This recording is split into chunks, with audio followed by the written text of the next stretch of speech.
not academic. This is not theory. This is based on personal experience. I grew up in Indiana, small farm town, family of 10 children. I was the only one planned.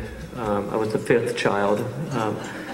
Mom and Dad, people would ask my mom whether they're Catholic, and then she said, yep, no sense of rhythm at all. And we're, a really tight-knit family of farming, factories, hardworking. All 10 of our children, we put ourselves through college, several doctorate degrees, and a lot of love. And after college, I went off to the Peace Corps to Sierra Leone. And I took that love for my family and I transferred that to families in Cagberry and Masongbo, 2 small villages, both of them 30 houses, about 300 people. A.K. Sisse and his wife Tandy and their daughters, and then the other village, the Conte brothers. And the people there were subsistent farmers who lived on less than $1 a day, and they opened their hearts, they opened their homes, and they took me in, and I just fell in love with them. And without electricity and running water, suddenly life became different because everything was ruled by the rhythms of daily life. The rhythms of the rainy season and dry season, the rhythms of the moon. When it was rainy season and there was a new moon, you couldn't see your hand in front of your face. On the nights of a full moon, in the dry season, there would be so much village electricity, light, that children would walk around and play until the wee hours of the morning. There were the rhythms of the crops and hungry season when there wasn't much to eat and yet you had to work really hard in the fields. And then harvest season when there was an abundance which coincided with holidays and there was this joyous festivity.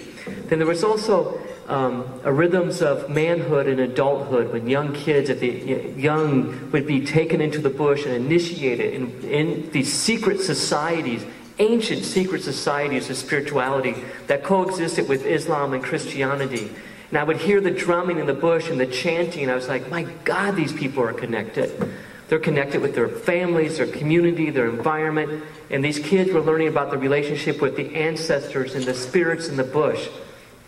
And something started to work on me slowly over time.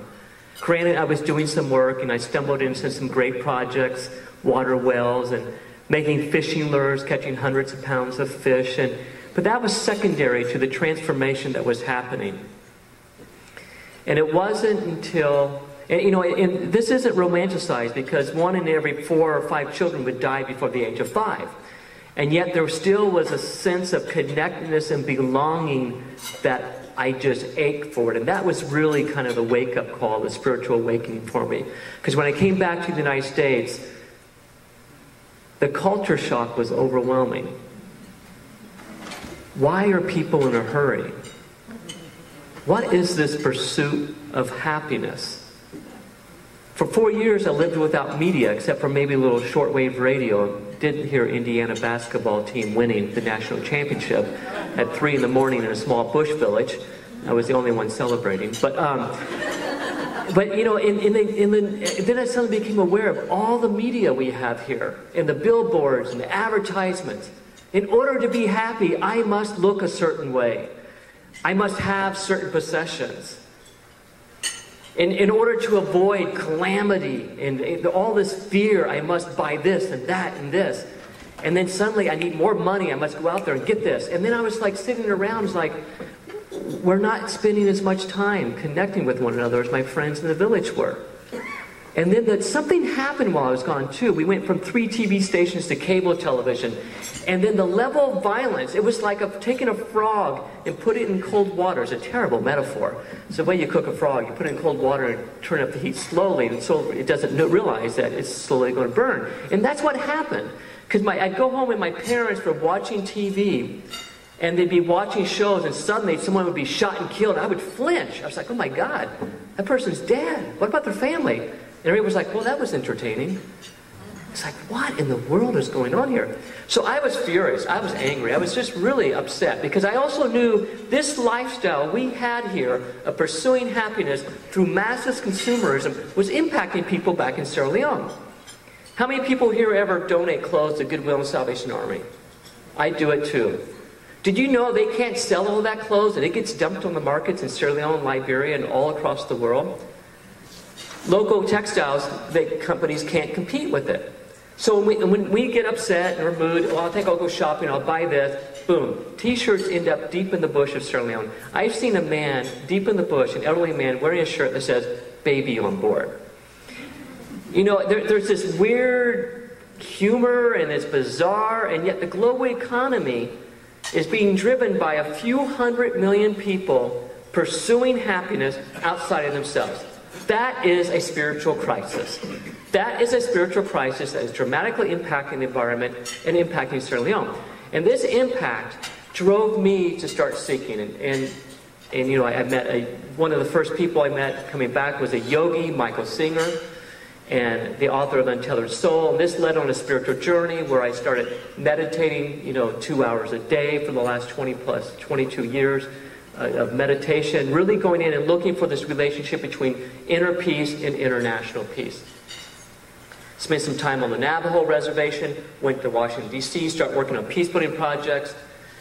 Mickey Singer, the yogi, said, you know, who asked you how it should be? And which pissed me off, excuse me, because, I mean, people are dying. It's like, who asked you how it should be? He said, there are billions of stars in the galaxy, billions of galaxies. There is an intelligence guiding that. And if you turn to that intelligence, it will guide your life in ways you never imagined. It could take you back to Africa in ways you wouldn't imagine.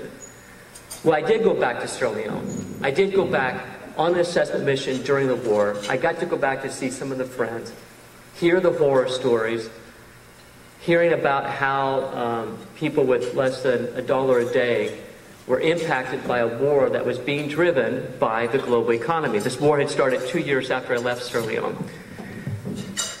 And I got to see firsthand some of the death and destruction. That pretty much was a shock to the system, because I didn't know how I could meditate and find peace when this was going on. And I was seeing how the war in Sierra Leone was impacting my loved ones.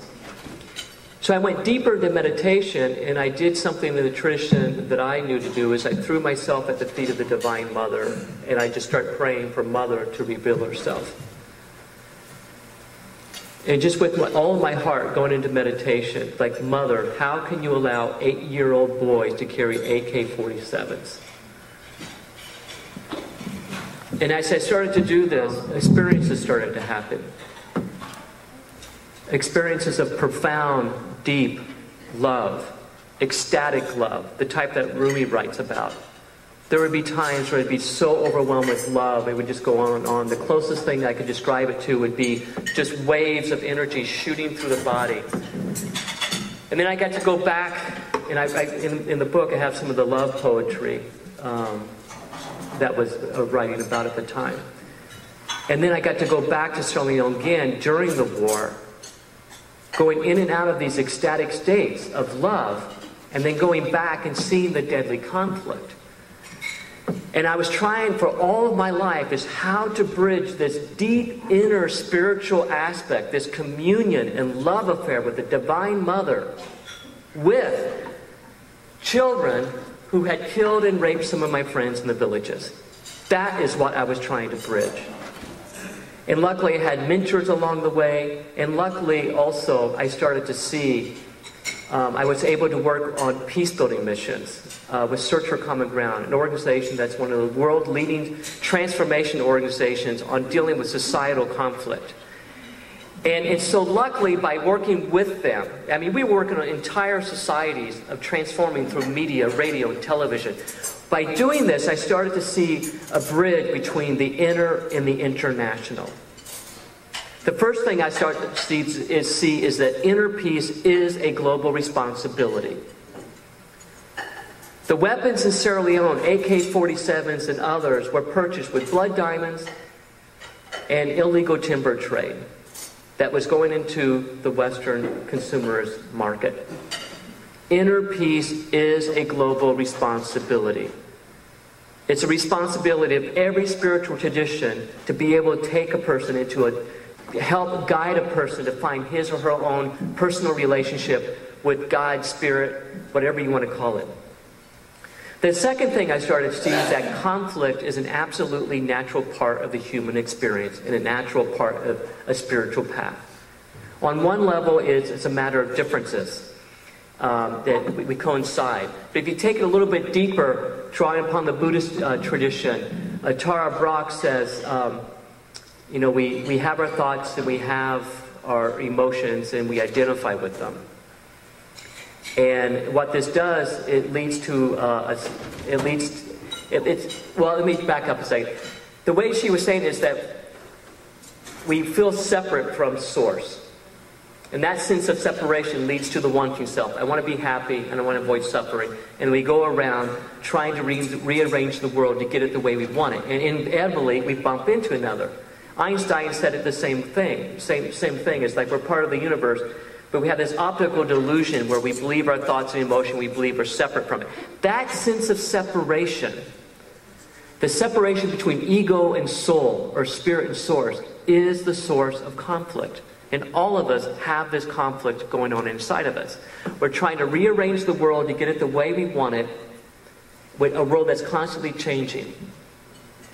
So conflict is natural. And once accepting conflict as natural, then it becomes an opportunity. Do I engage in it in a constructive way that can bridge separation, or do I go down a destructive path? The work of Search for Common Ground was applying deeply held spiritual principles to transform deadly conflict. Within a year of the genocide in Rwanda, our programs had Hutus and Tutsis co-producing radio programs. One of the radio programs was about a soap opera called Our Neighbors, Ourselves. The idea was to rehumanize the other. Because when there's a conflict, what happens is fear helps us. What happens when there's fear is we narrow our identity down to one. I'm Hutu, Tutsi, Democrat, Republican, Muslim, Christian, Jew. And when we get down to that place of only one identity, we confuse the problem with the other. It could be economic, it could be education. No, the problem is the Republicans or the Democrats. The problem is the Christians or the Jew. And so we stereotype, we demonize, and dehumanize. How many people here have ever made fun of a political figure? We all do it. It's a slippery slope, because when we go down that slippery slope, then the way we overcome the conflict is we attack the other. Rwanda, classic example. Nazi Germany, Cambodia, Democrats and Republicans in Capitol Hill. We all do it. It's a slippery slope. It's a spiritual discipline to learn how to rehumanize the other. So what I've seen is that there is a wave of peace building arising around the world. I've met hundreds of peace builders across sub-Saharan Africa, Sierra Leone, Liberia, Congo, Rwanda, Burundi, Angola, Nigeria, Guinea. I've met peace builders up in Nepal, in India, Macedonia with this work. All of these people are giving rise to the spirit of humanity that are taking the deeply held spiritual principles of all traditions and applying them in creative ways. Kimmy Weeks in Liberia at the age of 9 was thrown onto a mass grave in a refugee camp because they thought he was dead. When his mother found him, he looked in her eyes and he promised he would dedicate his life to helping children never having to experience this again. He went on at the age of 16 to produce a radio program that's now been replicated in over 20 countries. A radio program where young kids are giving a voice to peace. That is the spirit of peace. It is arising everywhere in the world. And it's rising from the inner to the international. We are sitting at a time in humanity where there's been this wave building the past few decades in every sector of society. And with the job I have now with the Summer of Peace, what we've been doing is starting to interview people. The last 2 summers, we've interviewed over 180 people. Next screen, Dan. Thank you. And 180 people purposely, intentionally starting to map out peace from the inner to international. From 15 different sectors of society. We've interviewed people who are working on education, communication, business, science. We've also interviewed people from the military. Some of the leading thinking on climate change and peace building is coming from the Pentagon. So we've been interviewing these people with the intention of showing that the peace movement today is in a similar place the environment was in the 60s. A lot of individual initiatives rising up, not aware that there's a larger movement. And this movement today is different than the 60s. It's not anti-war. It is, how are we going to create a way of living together in right relationship, being the peace while working on peace? How are we going to create the systems that are going to change this mindless consumerism? And in having the privilege of having interviewed over 120 of these people myself, including Pete Carroll, the head coach of the Seattle Seahawks, Meta Violence, Michael Nagler interviewed Meta World Peace from the LA Lakers. Meta World Peace talked about his struggle of inner peace and interpersonal and how to handle anger. And he said a technique that he did was to come back to his breath. Cynthia Bourgeois, a Christian mystic, a few days later said the same thing. Chief Phil Lane Jr., we've been working closely with him with creating indigenous summits, looking at the reunion of the condor and the eagle, these 500-year-old prophecies, talks about how we're all part of a web of life. Colonel Puck Mickleby from the Marine Corps, while on detail at the Pentagon, was asked to create a new grand strategy for America. He came out with a new narrative saying that we're interdependent, interconnected today like never before. Our national priority is sustainability. We need to invest more in renewable energies and education. We need to have a foreign policy that's focused on credibility based on our values, not dominance, threat, and response. While viewing this all across the world and taking this into a couple hours of meditation today, the fingerprints are clear. It is the spirit of humanity that's rising up. And when we go through the dark nights of the soul, when the ego gets shattered time and time again by not getting what we think we need in order to be happy, who's there waiting for us? The witness, the soul. When we get on our knees and we cry to the Divine Mother or Christ or Krishna, and we start to surrender, what that spirit does, it starts to use us in ways we never ever imagined. And we start to strive to embody that and to bring it into every interaction. And then we find that we're a droplet in a larger wave that's emerging. Let's go to the next couple. Thank you. A friend of mine, David Nichol, did his PhD research in subtle activism, how prayer and meditation actually affects social change. The last 2 years, we've organized a series called Spirituality and Peace, where every Sunday we would have people from different spiritual traditions leading meditation. The intention was to work on the subtle planes, where we bring in the power of those different spiritual traditions to tap into the invisible resources that are there, to start creating a field of collective consciousness where that spiritual power could arise. Last year, David said, I've got an idea. Why don't we do synchronized global meditations on International Day of Peace?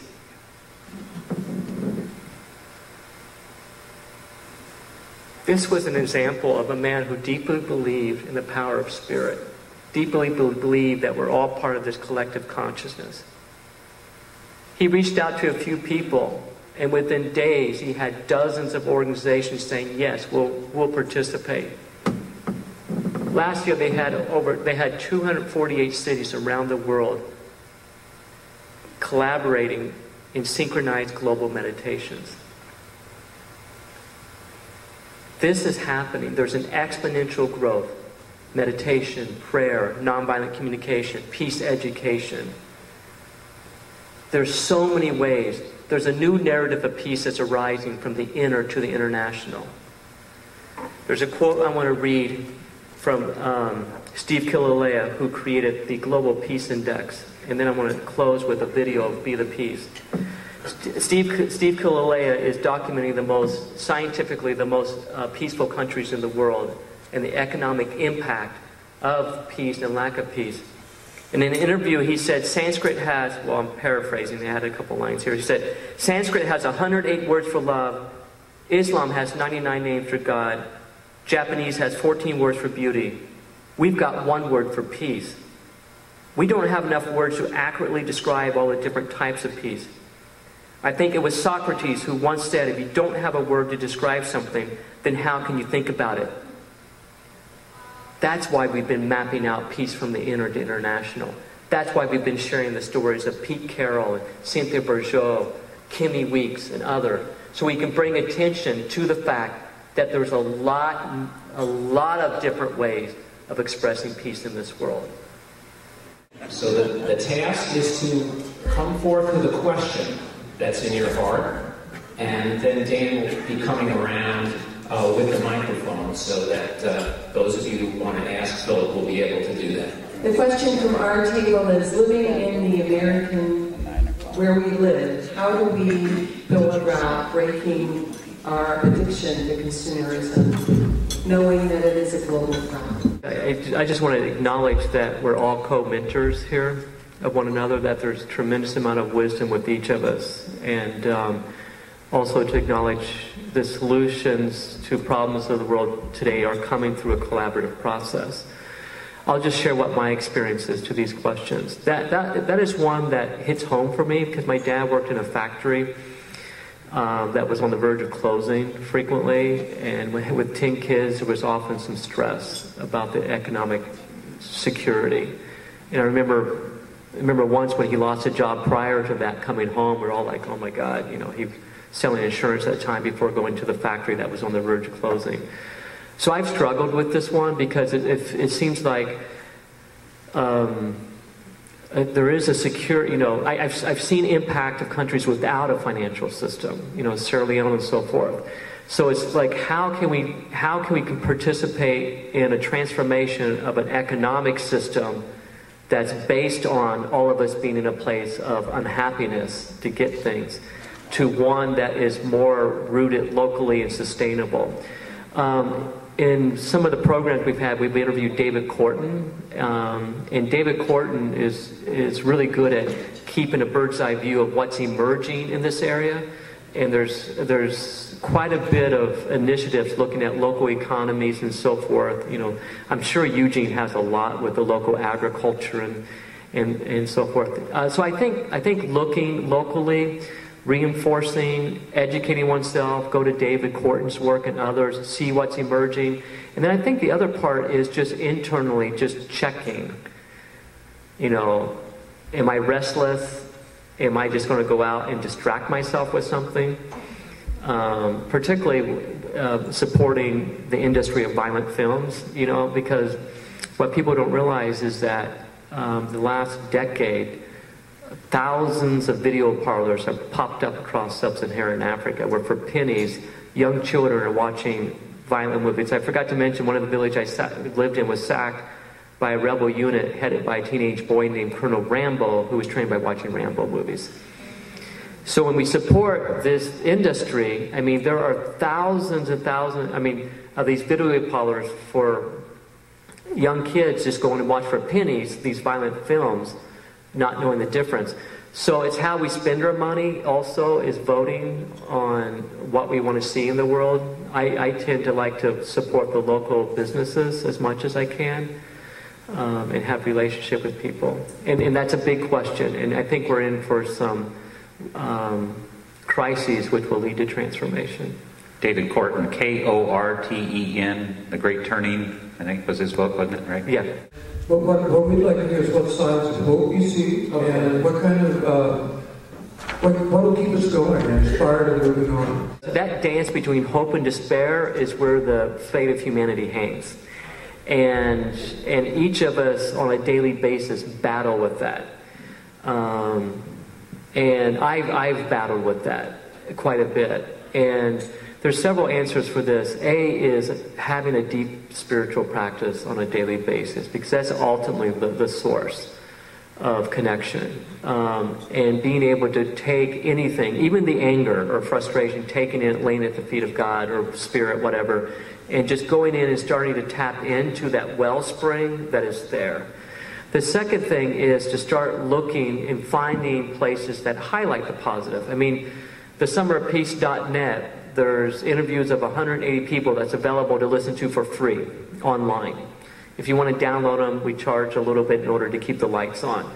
But the intention there was to start bringing a positive focus to the ways, the concrete, practical ways of transforming difficult situations. And I mean, this isn't Pollyanna either. I mean, I've interviewed William Killebrew, who witnessed his mother and brother murdered, and now he's working on gun violence. I interviewed a woman whose mother has been in prison for 20 years, and she's working on restorative justice. By listening to these stories, particularly the ones of people going through challenges like that, you can start to see a pattern of, yes, we can go through the dark nights, and yes, we can get to the place of rising up. The other thing, too, by looking at these examples, you start to see who's doing what and what resonates with me, because each of us have a different gifts to be offering, and what I'm offering is going to be different than someone else's. And everything, whether big or small, is important. And so by looking at this plethora of different peace building, again, all these different sectors of society, you can say, hey, I'm interested in education. Or, I'm interested in how businesses can be used.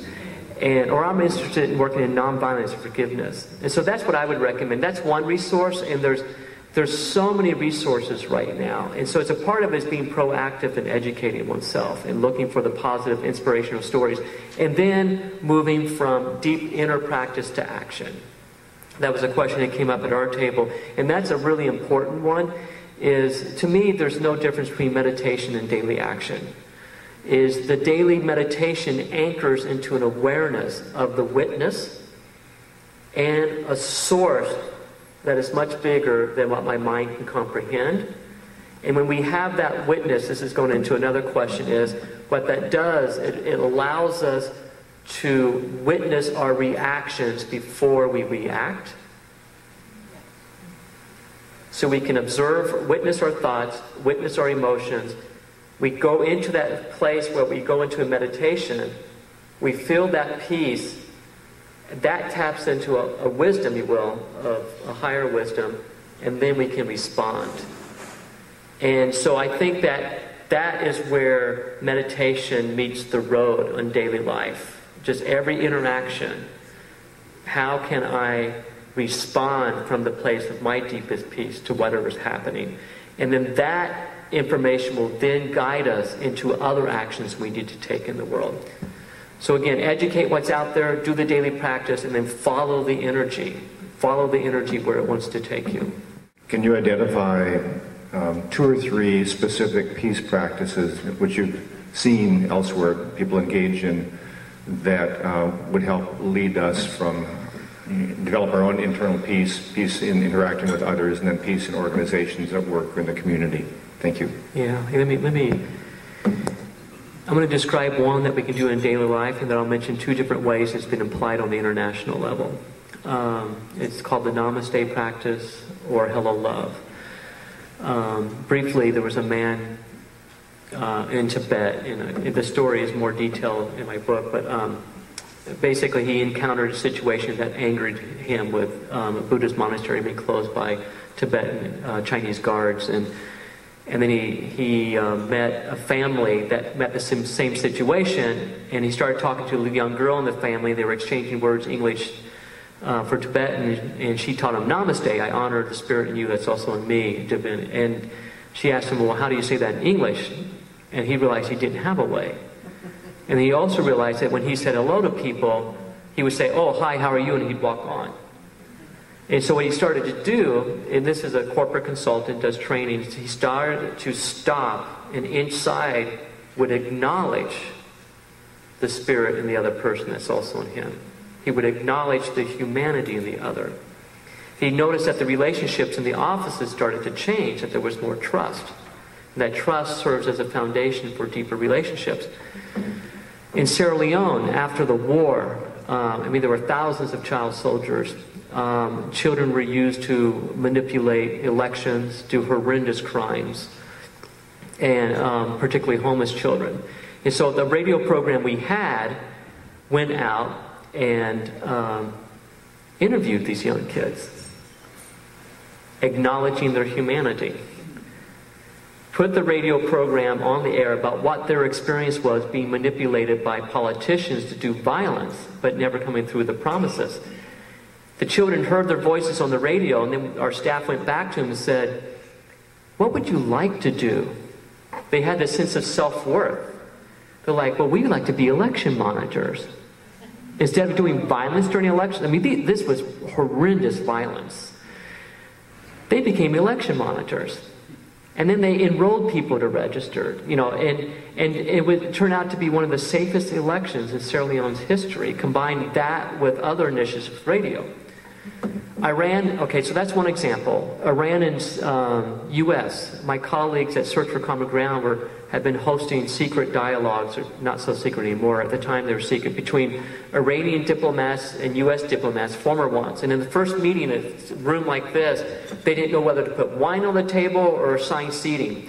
And Susan Kala Marks, God, I love this woman. She's an incredible peace builder from South Africa. And what she did is she had everybody introduce themselves by talking about their family. And so everyone heard these people having loved ones and children. And the tone in the room changed. It shifted. They started to see the humanity in the other. After several dialogues with the Iranians, that they said, and the Iranian U.S. ambassador, they said it's time for the U.S. to go back to Iran. No one had been back there since the hostage crisis. And they said, "We can't go back there." They said, "Your diplomats can't, but your wrestling team can." Poets and wrestlers are heroes in Iran. The wrestling team said yes, they would go. It wasn't the world championship wrestling, it was the amateurs, you know, the real ones. And they didn't know whether to take the U.S. flag.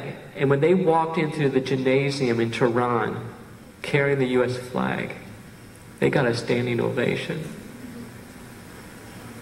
And what these stories show is that all of us really deeply inside want to be connected. And it really starts on a daily basis at the checkout line at the grocery store, you know, at work, strangers on the street. And that opens up the best of our humanity. So that's a practice. All this sounds wonderful. Is it a way of simply, though, changing the order of the chairs on the Titanic? No. And, you know, many of us here agree with each other. So how do we incorporate in the events for peace the actual process of peace, the very difficult process of peace and conflict? Yeah, it absolutely is relevant. I mean, the key is being relevant in people's lives and also expanding the range of peace. I mean, I think we need to be able to expand the range of peace, again, to look at peace from the inner to international. And then also, it's really about focusing on how it's transforming the situation to a higher possibility. I think restorative justice is an incredible example of this. I mean, the prison system today is just not working. It's completely failed us. There's more people in prison in the United States than any other country in the world. It's disproportionate racially and so forth. And so this is an example where restorative justice is creating an alternative. And this is a Gandhian idea. You know, it's like first you do the deep inner work. The second is you do constructive projects that undermine the status quo of what's not working. And then the last thing you do is nonviolent protesting. You don't jump to that place. And so I feel like restorative justice, I mean, my friend Molly, mother was misdiagnosed, mental illness, and committed a horrendous crime where she's in prison for 20 years now. And Molly has been working with restorative justice, and it's rising up around the world. So I think in that gets into communities, it's relevant, it gets into neighborhoods, it gets into people's lives. So I think the key is to really, you know, just educate. Again, what are all the different ways that are manifesting? Because there's so much manifesting. Nonviolent communication, Marshall Rosenberg, I saw that he was one of the speakers here. And then each of us just find and educate ourselves and then start to apply. And then it starts to really bridge the deep spiritual with the application. Because as we do any of these practices, we will see the wisdom of all the different spiritual traditions. Restorative justice is based, a lot of it is based on indigenous wisdom and practices. And so we can see that wisdom rising up there. And to me, all of this, it's not airy-fairy, it's not Pollyanna, it's grounded and practical. I mean, Jamira Burley's brother was shot dead in his bed. And she's now in Philadelphia, working with the mayor of Philadelphia on innovative ways where young people can reduce violence. So I think, you know, for all of us, it's really being willing to learn as much as we can from one another and then look for the opportunities to engage and take action while continuing the spiritual practice. One question here came up is, you know, I could be so busy with my business and financial security, I don't have time for my meditation practice. Someone asked Gandhi, how do you have time to meditate? He says, well, the busier I am, the more I meditate. And I find this true because when getting busy, it's easy to get spun out and thinking I'm the doer and I got to get this done and get frantic. Whereas when I get drop in and realize I'm not the doer, and then I can start offering what I'm doing in service to the divine and say whatever the fruits are, they're yours, then there's a level of synchronicity that starts to happen. There's a level of motion that starts to happen. There's a range of possibilities that I wouldn't have seen otherwise. And then in that sense, so to me, that's a daily practice. And believe me, I stumble on this all the time. And it's a daily practice. And so that's where I think as interfaith community is to really look at what are the practices we can offer our congregations to really tap into deep inner peace. And when going into meditation, the first sign of starting to contact the soul or essence is a negative peace. And the next sign is a positive peace. And that positive peace opens up to a bliss and even a joy and ecstasy, which is really the essence of our being. How does being or becoming inform doing, and then doing then inform being and becoming? Yeah. Yeah, I think that's exactly it. I mean, it's interesting. We all have affirmations running through our heads all the time, whatever our thoughts are. And by going deeper into, those affirmations are connected with the universal field of consciousness. So when our thoughts are in a certain frequency, we tune in to that frequency, and then we become channels for that frequency of consciousness. And so by going deeper into a practice, we start to tune in with other aspects besides our fears and our minds running in circles. So when we go into a practice, we start to tap into wisdom. And we start to tap into wisdom about how to be compassionate. And then that consciousness will express itself through us. And so it's that being will flow through and guide our actions. I talk about this Mickey Singer, this yogi who, challenged me, like, who asked you how it could be? And then later he started to try to teach me to follow the energy. And he had a company when I met him of 15 to 20 employees. When I went back to him, crashed and burned, because I thought I knew what was going on, he said I had to get blown out of that seat with dynamite. He drove me around his office building, which had 1,000 employees, and he said he didn't do any of it. All he did was follow the energy. When Shakti told him to go left, he went left. When Shakti said go right, he went right. And then he said that could be gone someday and it wouldn't matter. And sure enough, the FBI came in, said he was under investigation. He was no longer the CEO of this company. He went back to his spiritual center and he wrote a book, The Untethered Soul, which became a bestseller. And then he was on Oprah and he was found innocent. He followed the energy. And so that's a science that I'm striving to get better and better at, is how can I be in such a place of communion, practicing the presence of God 24/7, where that is what's leading me. The other aspect, being is doing in the sense of presence. Scientific research, Dean Radin, is proving that our thoughts are entangled. Our thoughts are being all around the room. Yogis will say thoughts are universal, that we only, there are no creative thoughts, that we choose which ones we're going to entertain. So all of our thoughts in this room are permeating. When a person is in deep peace, it radiates. When a person is in a really foul mood, it radiates. And so that's where inner peace is a global responsibility. It starts right with us. If we do our daily practice and we bring that presence of peace, and granted, we all get triggered. We all have the ego being worked and polished all the time. And if we go into that, aware of that, when we're being triggered and we're being polished, it's really the hand of the divine that's polishing us, bringing us deeper. It can be a really profound transformation. In our community, we're having a tendency to face off one part of it against another.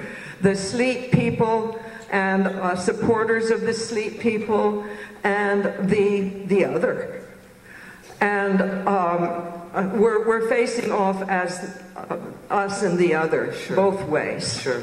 And how do we build a bridge beyond that to see each other in our humanity? First of all, I just want to acknowledge the mindfulness that I've witnessed since being with David about the care of people sleeping on the street, and it just seems like there's quite a bit of activity going on already.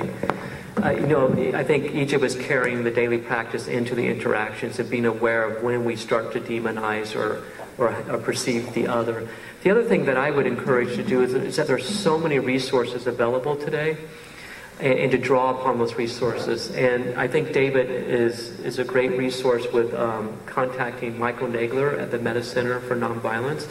I consult Michael regularly. Michael, he's been working in nonviolence for 45 years and started a program at Berkeley. And so it's just to tap on the resources and say, okay, Michael, here's the situation in Huge. How can we approach this by drawing upon the wisdom of Gandhi? And it's a real sophisticated science that Gandhi had. It's not something that's just to dabble in. And so that's what I would do if I was in this situation. I would be on the phone to Michael and say, hey, Michael, can we Skype? Can we talk about this? He's really accessible. So that's the one thing that I would do. The other thing is again, just to be aware of the human tendency to polarize. And because basically we're living in a universe that's composed of duality. And if you look into Gita, they go into detail about, the different energies, and it's basically positive and negative, the dynamic between. And so there's a tendency to go towards polarity and duality. And if we can hold that in the awareness, and then also listen to the other side, really deeply listen. And listen as if they really matter and you see their humanity. And then also listen to try to listen to their truth. Because oftentimes when we get into polarized positions, we focus on the positions and what we're going to say in response. We're not really listening. Generally, what's underneath, and Barry, who's a mediator, will know, I'm sure he works with this, underneath positions are needs, unmet needs. And when we start to look at the needs, we start to see it's like two trees. The trunks can be the positions, the roots can be the needs, and the roots can overlap. And so it's really having the patience and the humanity to respect the other and asking why, getting to the underlying needs, and then bringing in the sophisticated work of like Gandhi through people like Michael Nagler, who's readily available to help. And then to slowly go through that process. Great. Let's thank Philip.